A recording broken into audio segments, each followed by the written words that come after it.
Hello dear student, welcome back to the new video of the solution chapter. So हम discuss कर रहे थे about the colligative properties. इससे पहले हमने डिस्कस किया था about the relative lowering of the vapour pressure.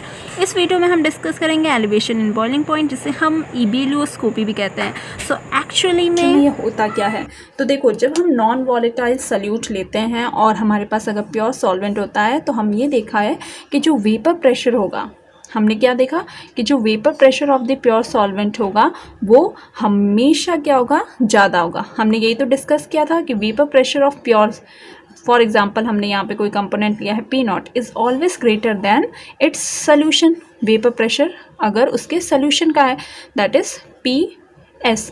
तो vapour pressure of pure is always greater than the vapour pressure of the solution. तो स्पेस है, जो एरिया है वो क्या हो गया, सॉल्वेंट का कम हो गया। तो इस वजह से जो वेपर प्रेशर या प्रेशर एक्सर्ट होगा वो क्या हो जाएगा, ऑब्वियसली कम हो जाएगा। दूसरे कॉन्टेक्स्ट में मैंने आपको ये भी बताया था कि बॉइलिंग पॉइंट में अगर हम देखें तो इसका बॉइलिंग पॉइंट क्या होगा, प्योर का क्या होगा, लो होगा, दैट इज़ लेस होगा, और सोल्यूशन का बॉइलिंग पॉइंट ज़्यादा होगा। ठीक है, जो जितनी जल्दी अपने वेपर प्रेशर पे आएगा, जितनी जल्दी वेपर स्टेज में आएगा, उसका मतलब वो कम टेम्परेचर पे, तो कम टेम्परेचर को ही तो हम क्या कह रहे हैं, उसकी बॉइलिंग पॉइंट कहेंगे। ठीक है, ऐसे ही अगर सोल्यूशन अगर बहुत ही लेट अपने वेपर प्रेशर पे जा रहा है, इसका मतलब ये है कि उसके वेपर प्रेशर कम है, प्रेशर एक्सर्ट कम कर रहा है, इसका मतलब उसका बॉइलिंग पॉइंट हमें और ज़्यादा हीट देनी पड़ेगी। ठीक है, तो हम अब यहाँ समझ लेते हैं कि बॉइलिंग पॉइंट को हम कैसे डिफाइन करते हैं। तो एक नई डेफिनेशन आपको वेपर प्रेशर के कॉन्टेक्स्ट में जो है वो समझना है। क्या होगा बॉइलिंग पॉइंट, वेपर प्रेशर के टर्म्स में हमें समझना है कि बॉइलिंग पॉइंट एक्चुअली में हम कैसे डिफाइन कर सकते हैं। तो boiling point of a liquid is the temperature at which its vapour pressure is equal to the atmospheric pressure.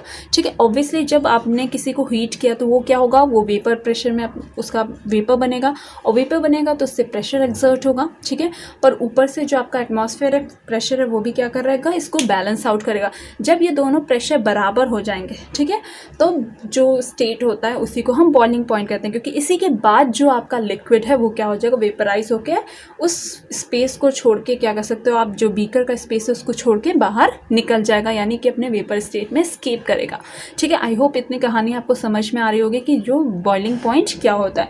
अब एलिवेशन इन बॉइलिंग पॉइंट क्या होता था, एक प्रैक्टिकल एग्जांपल जो आप अपने घर में भी देख सकते हो। आपने देखा होगा चाय, ठीक है, T, when you prepare T, ठीक है, टी आप जब प्रिपेयर करते हो तो आपके पास अगर अभी यहाँ पे आपने चीनी, दूध हो गया और आपके पास चाय पत्ती हो गई, पानी हो गया, ठीक है, तो अगर आप यहाँ पे मिक्सचर, आप मिल्क और वाटर रखते हो, ठीक है, अब ये बॉईल हो रहा है, ठीक है, बॉईल हो रहा है। अब इस पे द मोमेंट आप इसमें शुगर ऐड करते हो तो आप देखोगे जो बॉइलिंग है वो क्या हो जाएगी, जो बॉईल हो रहा था पहले वो अब क्या हो जाएगा, स्टेबल हो जाएगा, फिर थोड़ा टाइम लेगा, फिर बाद में वो बॉईल करेगा। तो आपने क्या देखा कि जब आप कोई नॉन वॉलेटाइल सल्यूट डालते हो किसी भी सोल्यूशन में, तो उसकी जो बॉइलिंग पॉइंट है वो यहाँ पे इंक्रीज़ हो जाती है। ठीक है, अब जो ये बॉइलिंग पॉइंट पहले थी और जो बाद में थी, ठीक है, उसी के बीच के डिफरेंस को हम कहते हैं एलिवेशन इन बॉइलिंग पॉइंट। ठीक है, समझ में आ रहा है। अब इसको थोड़ा सा एग्जांपल से हम लोग समझ लेते हैं और एक ग्राफ भी देख लेते हैं जो इस चीज़ को और भी बेहतर तरीके से डिफाइन कर दे। ठीक है, तो ये कहानी आपको चाय वाली यहाँ पे समझ में आ गई, ताकि आप इसको प्रैक्टिकली रिलेट कर सको और याद रखो सको। ठीक है, तो अभी हम लोग ग्राफ भी चेक लेते हैं। सो अब हम इसको ग्राफ से, ग्राफिकल रिप्रेजेंटेशन के थ्रू समझते हैं, ताकि जो भी अभी तक मैंने आपको कहानी बताई है, कॉन्सेप्ट बढ़ाई, वो और बेहतर तरीके से आप समझ सको और हम इसकी इक्वेशन तक पहुंच सकें। ठीक है, तो अगर हम ग्राफ प्लॉट करेंगे तो vapour pressure of the solvent हमेशा क्या होगा, ज़्यादा होगा। अभी हमने इतनी कहानी इसी बारे पर तो डिस्कस की, और सोल्यूशन का जो होगा वो कम होगा, इसीलिए कि जो ग्राफ आपका जो होगा वो हमेशा क्या होगा, सोल्यूशन का नीचे होगा। ठीक है, अब देखो यहाँ पे अगर हम एटमॉस्फेरिक प्रेशर पे बात करें, ठीक है, पी नॉट यहाँ पे क्या है, वो जब आपका क्या है, बॉइलिंग पॉइंट के कॉन्टेक्स्ट में हम समझ रहे हैं कि एटमॉस्फेरिक प्रेशर पे, ठीक है, तो ATM हम यहाँ पे लिख दे रहे हैं। एटमॉस्फेरिक प्रेशर जब होगा दैट इज़ पी नॉट, तो उस पॉइंट पे जो सॉल्वेंट का आपका वेपर प्रेशर होगा और जो जिस टेम्परेचर पे वेपर प्रेशर होगा उसी को तो हमने बॉइलिंग पॉइंट कहा है। तो उस टाइम पे सॉल्वेंट का जो टेम्परेचर होगा वो आपका बॉइलिंग पॉइंट हो जाएगा, और इसको हम मान रहे हैं T नॉट B। ठीक है, क्या मान रहे हैं, T नॉट। इसका मतलब क्या है कि प्योर सॉल्वेंट की बात करें, उसी प्रेशर दैट इज़ P0 पे जो आपके सोल्यूशन का वेपर प्रेशर होगा जिस टेम्परेचर पे, उसको हम कह रहे हैं यहाँ पे TB। ठीक है, ये क्या हो जाएगा TB, यानी कि boiling point of the solution. ठीक है, अब देखो ऑब्वियसली आपको यहाँ से भी दिख रहा है कि जो बॉइलिंग पॉइंट होगा सोल्यूशन का वो हमेशा ज़्यादा होगा as compare to the pure solvent. तो इससे आप क्या डिराइव कर पा रहे हो, तो इससे आप ये देख रहे हो कि जो डेल्टा TB, ठीक है, जो चेंज होगा उसको हम डिफाइन कर सकते हैं। तो क्या हो जाएगा, यहाँ पे अगर 0 है तो यहाँ से देखो, यहाँ से TB that would be TB यानी कि सोल्यूशन का बॉइलिंग पॉइंट माइनस T0B यानी कि प्योर सॉल्वेंट का जो होगा टेम्परेचर। तो ये जो चेंज है, ठीक है, इसी को हम कहते हैं एलिवेशन इन बॉइलिंग पॉइंट। क्या कहते हैं, इसी को हम कहते हैं, जो चेंज इन बॉइलिंग पॉइंट है इसी को हम कहते हैं एलिवेशन इन बॉइलिंग पॉइंट। ठीक है, समझ में आया इतनी बात, कैसे हमने इसको डिराइव किया है। The change in the boiling point is what you call that as elevation in boiling point. ठीक है, आई होप इतनी कहानी आपको यहाँ पे समझ में आ रही होगी।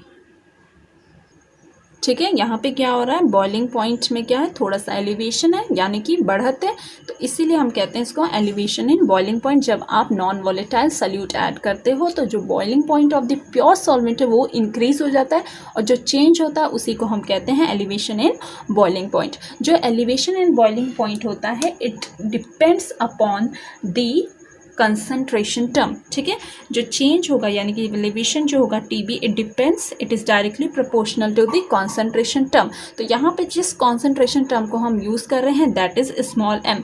तो स्मॉल m का मतलब क्या होता है, इट इज़ योर मोलैलिटी। ठीक है, याद रखना है इसको, कैपिटल M अगर लिखा हुआ है कहीं तो that is molarity, and small m then it is known as your molality. अब इस कांस्टेंट को, इस प्रोपोर्शनैलिटी को हटाएंगे तो हमारे पास क्या आ जाएगा, कांस्टेंट आ जाएगा, that is delta TB equal to KB into molality. लिख देते हैं पूरा मोलैलिटी। ठीक है, तो ये जो आपका इक्वेशन है एलिवेशन इन बॉइलिंग पॉइंट का इक्वेशन है। ठीक है, जहाँ पे ये जो आपका KB है it is defined as the molar elevation constant. ठीक है, तो यहाँ पे जो KB है it is defined as molar elevation constant. ठीक है, this is known as molar elevation constant. इसका दूसरा नाम जो आपको याद रखना है that is ebullioscopic constant. ठीक है, क्या हो जाएगा, ई बुलियोस्कोपिक कांस्टेंट इसका दूसरा नाम हो गया। ठीक है, अब हम क्या करेंगे, मोलैलिटी का हमें पता है फॉर्मूला क्या होता है, उसी को हम यहाँ पे सब्स्टिट्यूट करेंगे और हमारे पास एक इक्वेशन आ जाएगा जिसके थ्रू हम क्या कर सकते हैं, न्यूमेरिकल को सॉल्व करने में वो इक्वेशन आपकी हेल्प करेगा। सो ठीक है, KB का मतलब आपको समझ आ गया होगा कि इसको हम क्या कहते हैं, दो नाम से जानते हैं। अगर हम मोलैलिटी, जो मोलैलिटी ऑफ दिस सोल्यूशन है उसको 1 रख देते हैं। ठीक है, if m is equal to 1, जो आपका ये इक्वेशन है यहाँ पे ये क्या बन जाएगा, that is delta TB equal to KB। ठीक है, तो यहाँ से आप क्या डिफाइन कर सकते हो, KB यानी कि आपका मोलर एलिवेशन कांस्टेंट क्या है, it is defined as the elevation in the boiling point when the molality of the solution is 1। ठीक है, when the molality of the solution is 1, that is हम कह सकते हैं कि 1 mole of solute is dissolved in 1 kg of solvent। ठीक है, तो यहाँ से जो आप यहाँ पे डिफाइन कर सकते हो कि आपका बुलियोस्कोपिक कांस्टेंट क्या होता है, तो it is defined as the, क्या बोलोगे, when the solution has the molality equal to 1, that is 1 mole of the solute is dissolved in 1 kg of the solvent. ठीक है, तो वहाँ से आप इसको डिफाइन कर सकते हो। ठीक है, अब सो अगर यूनिट ऑफ KB आपसे पूछा जाता है कि मोलर कांस्टेंट, एलिवेशन कांस्टेंट का यूनिट क्या है, तो यहाँ से हम ये कह सकते हैं कि देखो KB बराबर क्या हो जाएगा, that would be delta TB upon molality. ठीक है, और मोलैलिटी होता क्या है, molality is the number of moles of the solute upon weight of solvent in KG, यही होता है। तो जब आप इसकी वैल्यू रखोगे तो जो यहाँ पे टेम्परेचर है वो आप क्या रख रहे हो केल्विन में, तो यहाँ पे भी मैंने बताया मोलालिटी क्या हो जाएगा नंबर ऑफ मोल्स और अपॉन क्या हो जाएगा केजी। ठीक है, तो आपके पास जो यूनिट निकल के आती है केबी की, दैट इज़ केल्विन केजी पर मोल। ठीक है, दैट इज़ ये आपको ये यूनिट यहाँ पे ध्यान देना है। ठीक है, unit of KB will be kelvin KG पर मोल। आई होप यहाँ से आपको ये क्लियर भी हो रहा है कि कैसे हमने यूनिट को निकाला है। ठीक है, रटने की ज़रूरत नहीं, आपको अगर आपके पास इक्वेशन आपको याद है तो अपने आप से आप क्या कर सकते हो यूनिट भी यहाँ पे आसानी से डिराइव कर सकते हो। ठीक है, अब हम क्या कर रहे हैं कि यहाँ पे जो मोलालिटी है उसी को हम यहाँ पे प्लेस कर रहे हैं, तो इससे आपको क्या मिल जाएगा कि delta T B equal to K B, और मोलालिटी अभी मैंने बताया number of moles of solute. ठीक है, तो सल्यूट के लिए हमने क्या किया है W2 लिख सकते हो या B। मैंने बताया है आपको कि जो कंपोनेंट हम लेते हैं तो सेकेंड कंपोनेंट या B जो होता है वो सल्यूट के कॉन्टेक्स्ट में बात करते हैं, तो क्या हो जाएगा KB into weight, number of moles होता है। चलो इसको ऐसे मैं लिख देती हूँ, number of moles of this solute upon आपने देखा था weight of solvent in KG.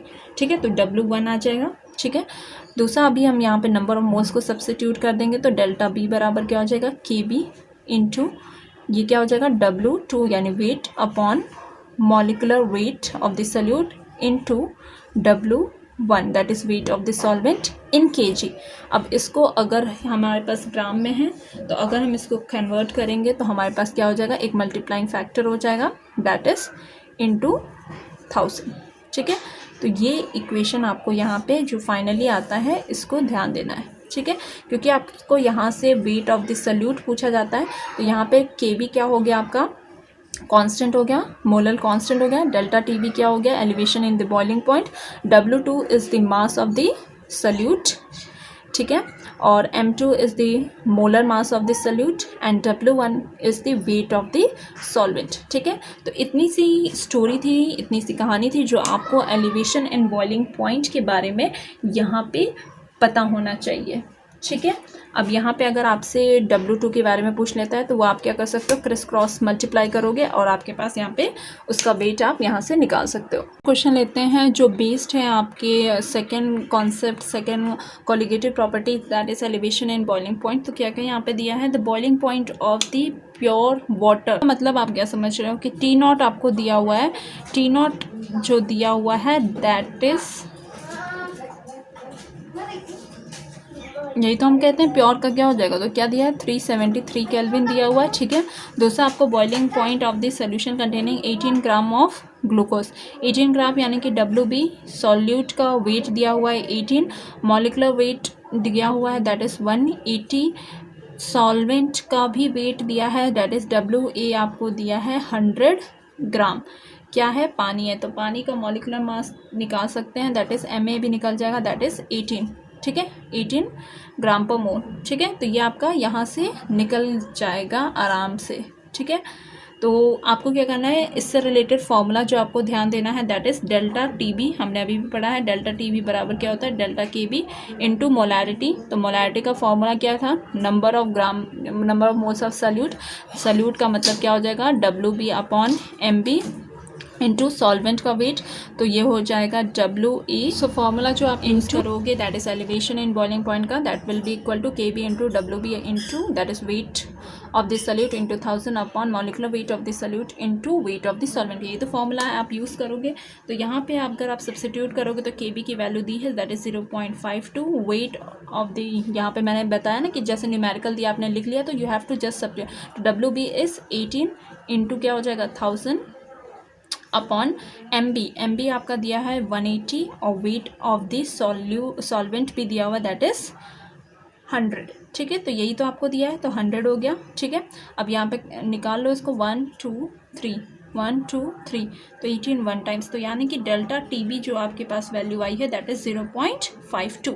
अब ये तो आपका डेल्टा TB निकल गया। अगर आपसे elevation in the boiling point निकालने के लिए बोला दो तो आपका आंसर 0.52 आ जाता, पर आपसे पूछा क्या है, आपसे पूछा है boiling point of the solution निकालना। तो डेल्टा TB जो होता है it is given by the formula that is the boiling point of the solution minus boiling point of the pure solvent. तो वही हमने लिख दिया और ये आ जाएगा 0.52। तो TB हमें यहाँ पे निकालना है, तो TB निकालना है और इसकी वैल्यू यहाँ पे दी है, that is 373 kelvin. So it is equal to 0.52।